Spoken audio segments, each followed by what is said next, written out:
Good morning. నా పేరు doctor Anurag, orthopaedic consultant at Srimanju hospitals, Motinagar. Heel pain అనేది చాలా కామన్ ప్రాబ్లం అండి. మడము నొప్పి ఎందుకు వస్తుంది అంటే one of the most common causes is something called planter fasciitis.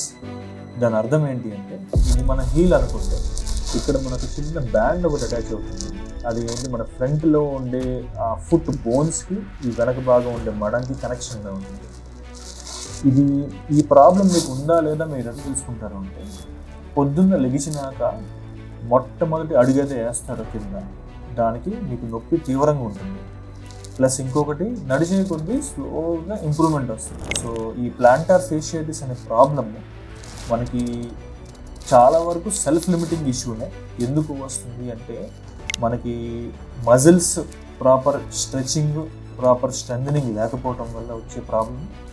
రెండోది ఏంటి అంటే చాలా వరకు మెడికేషన్స్, ఫిజియోథెరపీ అండ్ మనం ప్రాపర్ ఫుట్వేర్తో మనం దీన్ని సెట్ చేసుకోవచ్చు. ఇవన్నీ వాడినా కూడా మనకి ఇంప్రూవ్మెంట్ రావట్లేదు అంటే చిన్న ఇంజెక్షన్స్ ఉంటాయండి, మనం మడంలో చేసే ఇంజెక్షన్స్. దీంతో మనం క్యూర్ చేసుకోవచ్చు. ఓకే, మీరు కానీ ఎవరైనా తెలిసిన వాళ్ళు హీల్ పెయిన్, మడము నొప్పితో ప్రాబ్లంతో ఈ సఫర్ అవుతున్నారు అంటే డెఫినెట్లీ శ్రీమంజు హాస్పిటల్స్, మోతీనగర్కి రండి. Thank you.